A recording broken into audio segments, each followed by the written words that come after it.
Gold, trusted gold buyers. మీరు తాకట్టు పెట్టిన బంగారాన్ని విడిపించి ఈ రోజు ఉన్న మార్కెట్ ధరకు కొనబడను. మీరు ముత్యాల సుబ్బయ్య గారి దగ్గర పనిచేసినప్పుడు హిట్లర్ అని ఒక సినిమా వచ్చింది, చిరంజీవి గారు చేశారు సార్. హిట్లర్కు ముందు చిరంజీవి గారికి సక్సెస్ లేక చాలా కాలం పాటు కొంచెం ఇబ్బంది పడ్డారని చెప్పి విన్నాము. అవును. అసలు హిట్లర్ సినిమా స్టార్ట్ అయ్యే సమయానికి చిరంజీవి గారి మైండ్ సెట్ ఎలా ఉంది, హిట్లర్ వచ్చిన తర్వాత ఆ మైండ్ సెట్ ఎలా మారింది, కాస్త వివరంగా చెప్తారా? చిరంజీవి గారు ఏంటంటే అండి, ఎప్పుడు సెటిల్డ్ మైండ్ ఆయన, చాలా మెచ్యూరిటీ మైండ్. అప్పటికి కంటిన్యూ సక్సెస్ కొట్టి ఫ్లాప్స్ వచ్చేసి ఎలాంటి సినిమా చేయాలి ఇప్పుడు అని గ్యాప్ తీసుకున్నారు చిరంజీవి గారు. ఓకే. ఆ గ్యాప్ తీసుకున్న టైంలో ఎలాంటి కథను సెలెక్ట్ చేసుకోవాలి ఏంటి అనే ఆలోచనలో పడి ఆయన చూస్తూ ఉంటే అప్పుడు మమ్మట్టి చేశాడండి హిట్లర్ సినిమా మలయాళంలో. అది చాలా పెద్ద హిట్ అయింది.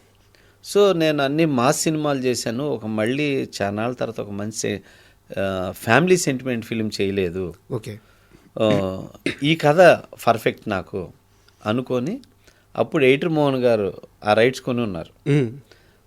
సుబ్బయ్య గారు చేద్దాం అనుకునేసరికి చిరంజీవి గారు కాంపౌండ్ నుంచి వీళ్ళకి కాల్ వచ్చి ఈ సినిమా మాకు ఇంట్రెస్ట్, మనం చేద్దాము అని చెప్పేసి అట్లా హిట్లర్ సినిమా చిరంజీవి గారు వీళ్ళు చేయటం స్టార్ట్ అయింది. ఓకే. కాకపోతే అప్పటి వరకు ఏంటంటే చిరంజీవి గారు ఫుల్ మాస్ రూట్లో వెళ్ళిపోయేవాళ్ళు, ఫుల్ యాక్షన్ వీటిలో.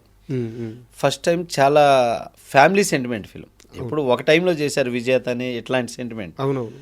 ఆ తర్వాత గ్యాప్ వచ్చి ఒక స్టార్డమ్ వచ్చినాక ఫ్లాప్ పడేసరికి కొంచెం లేదు, మళ్ళీ రాంగ్ స్టెప్ అవుతున్నాయి, కొంచెం మళ్ళీ కరెక్ట్ కథలను సెలెక్ట్ చేసుకొని వెళ్ళాలని ఆగారు చిరంజీవి. అప్పుడు 1 year దాకా గ్యాప్ వచ్చింది చిరంజీవి గారికి. వచ్చి అప్పుడు ఈ సినిమా సెలెక్ట్ చేసుకొని ఆయన చేసే టైంలో నేను వర్క్ చేయటం, చిరంజీవి గారు అబ్జర్వ్ చేస్తుంటారు అందరిని. చిరంజీవి గారు వచ్చిన యాజ్ సీనియర్ హీరో కదా, ఎవరెవరు ఏం చేస్తున్నారని ఆయన కూర్చొని ఇట్లా కూర్చున్నా అంటే ఎవరేంటని చదివేస్తాడు చిరంజీవి గారు. సో అట్లాగా చూస్తుంటే నేను వర్క్ చేసే విధానం చూసి నన్ను పిలిచారు ఒకరోజు. నువ్వు బాగా కష్టపడుతున్నావు సముద్ర, పైకి వస్తావు, డైరెక్టర్ అవుతావు నువ్వు అని ఫస్ట్ బ్లెస్ చేశారు చిరంజీవి గారు. సూపర్. బ్లెస్ చేసేసరికి ఇక మనం అభిమానించే హీరోలు మనని బ్లెస్ చేయటం ఇంకెలా ఉంటుంది, ఇక ఇంత బలం కొండంత బలం వచ్చినట్టు అనిపించి ఇంత పెద్ద హీరో బ్లెస్ చేశారు. ఫస్ట్ నేను సక్సెస్ అయిన అనుకున్నాను. అనుకున్నాక కష్టపడి చేస్తూ ఉన్న తర్వాత సముద్ర మంచి స్క్రిప్ట్ చేసుకోమ్మా మనం చేద్దామని చెప్పి చిరంజీవి గారు చెప్పారు. చెప్పాక సినిమా అంతా వర్క్ చేస్తూ ఉన్నాం. ఆయన కూడా అండి చాలా కష్టపడతాడు, ప్రతిదీ అబ్జర్వ్ చేస్తాడు, ప్రొడక్షన్ అబ్జర్వ్ చేస్తాడు, సబ్జెక్ట్ అబ్జర్వ్ చేస్తాడు, డైలాగ్స్ అబ్జర్వ్ చేస్తారు, చాలా ప్రతిదీ ఇన్వాల్వ్మెంట్ ఉంది. ఏదన్నా ఉంటే అలా పట్టేసుకుంటాడు చిరంజీవి గారు, అంత నాలెడ్జ్ ఉంది ఆయనకి. సో అలా చేసి ఆయన ప్రొడక్షన్ కూడా ఏదన్నా అవుట్డోర్ వెళ్ళినప్పుడు, ఇక్కడ అవుట్డోర్ వచ్చి 6:30కి యూనిట్ స్టార్ట్ అయ్యి 7కి షార్ట్ తీయాలండి, మీరు ఎందుకు 8:30, 9 దాకా లేట్ చేస్తున్నారు? నేను రెడీ 6:30 నేను స్పాట్లో ఉంటాను, రేపు 7కి షార్ట్ తీయాలి, మీరు ఎందుకు పోయారు, టైమింగ్ వేస్ట్ చేస్తున్నారు మీరు అని చెప్పి నిర్మాతల గురించి ఆలోచించి చిరంజీవి గారు ఎయిటర్ మోహన్ గారు పిలిచి చెప్పటం నేనే, నా దృష్టితోటే నేనే ఉన్నా. చెప్పి నాలాంటి హీరో ఉన్నప్పుడు టయాన్ని వేస్ట్ చేయొద్దండి, చక్కగా చేసుకోండి ప్రొడక్షన్ అని చెప్పి చిరంజీవి గారు చెప్పటం నేను విన్నా. అదే సాంగ్కి డాన్స్ మాస్టర్ ఎవరంటే లారెన్స్. మీరేగా తీసుకొచ్చింది? లారెన్స్ని నేనే ఎయిటర్ మోహన్ గారికి పరిచయం చేశాను.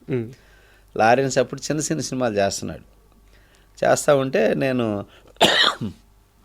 పద్మాలయ స్టూడియోకి వెళ్ళా, అక్కడ చేస్తూ ఉన్నాడు అనమాట. అప్పుడు ఇట్లా చిరంజీవి గారు ఎవరైనా కొత్త వాళ్ళని ఇంట్రడ్యూస్ చేద్దామండి, టాలెంట్ వాళ్ళని అనుకుంటున్నారు. ఆ మాట నేను లారెన్స్కి చెప్పాను, బ్రదర్ చెప్పు, నేను వస్తాను కలుస్తానంటే సరే సారథి స్టూడియోలో అనమాట. అప్పుడు సెట్ వేసాం, రండి పరిచయం చేసి చెప్తాను అంటే మాస్టర్ వచ్చాడు.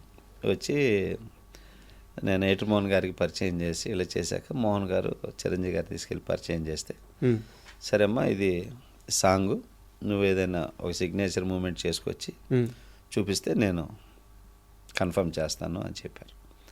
అట్లా వెళ్ళి ఆ సినిమాలో అబీబీలో సాంగ్ ఇలా అంటుంటాడు చూడండి చిరంజీవి గారు.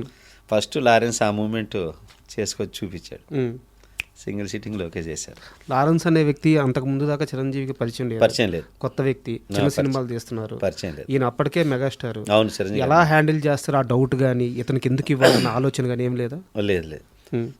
ఎందుకంటే డాన్స్ మాస్టర్ చేసేటప్పుడు కంపోజింగ్ వాళ్ళు మూమెంట్లు చేస్తే ఆటోమేటిక్గా కెమెరామ్యాన్ ఫ్రేమ్ పెట్టేస్తాడండి.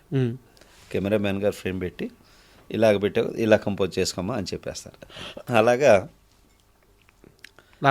లారెన్స్ని కన్ఫర్మ్ చేసి ఫిక్స్ చేశాక ఇక అక్కడి నుంచి లారెన్స్ తిరిగి చూడాలి. అవును, ఎప్పుడన్నా కనపడ్డప్పుడు అంటాడే నన్ను చిరంజీవి గారి పరిచయం చేసి సముద్రనేరా అంటాడు అనమాట.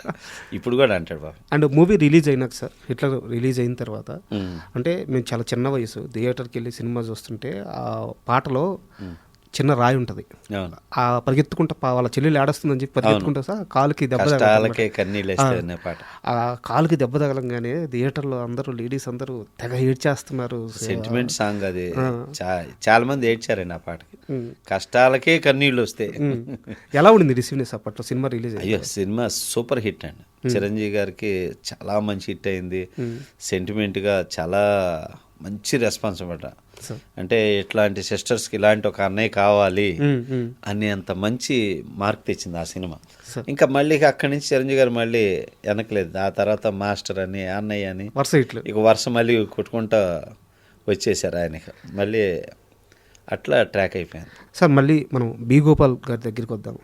నరసింహానాయుడు సినిమాకి మీరు ఏం సార్ దానికి కో డైరెక్టర్, అసోసియేట్ డైరెక్టర్.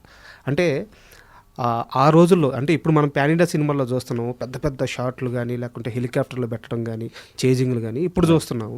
ఆ రోజుల్లో ఒక ట్రైను పోతుంటే దాన్ని సుమోలు చేజ్ చేయడం, అసలు ఆ ఎపిసోడ్ మళ్ళీ హెలికాప్టర్లో నుంచి షూట్ జరగడం, ఇవన్నీ కూడా అప్పట్లో చాలా పెద్ద పెద్ద విషయాలు అనమాట. అవునండి.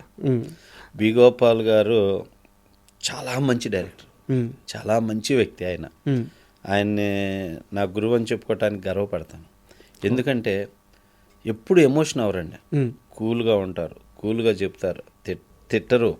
ఆయనకు బాగా కోపం వస్తే ఏంటమ్మా ఇది బి గోపాల్ గారి కోపం, అంతే అంతే. అటువంటి డైరెక్టర్ని చూస్తే ఇలాంటి సినిమాలు తీస్తారా అనుకుంటారు. ఆయన చేసినన్ని హిట్ సినిమాలు అంతే కదా. సమరసింహారెడ్డి కానివ్వండి, లారీ డ్రైవర్ కానివ్వండి, మన నరసింహనాయుడు కానివ్వండి, ఇంద్ర కానివ్వండి, ఇట్లా స్టేట్ రౌడీ, చాలా సినిమాలు చేశారు. సో ఆ సినిమా చేసినప్పుడు డబుల్ యూనిట్ వర్క్ అనమాట.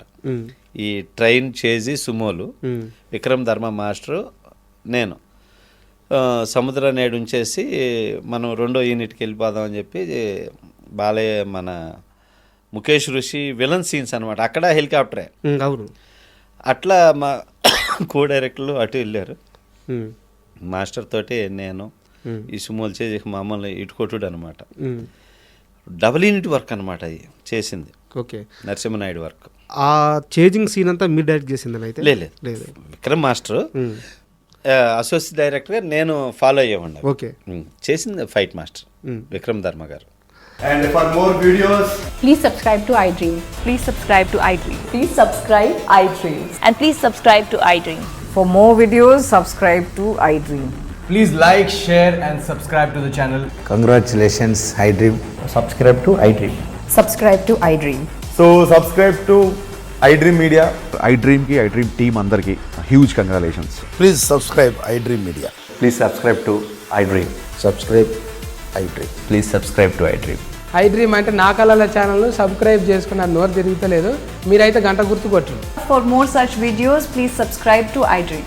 Subscribe to iDream. Please subscribe to iDream. Please subscribe iDream Media. Please do subscribe to iDream. Please subscribe to iDream Media. For best entertainment and information, please subscribe iDream. And don't forget to subscribe to iDream.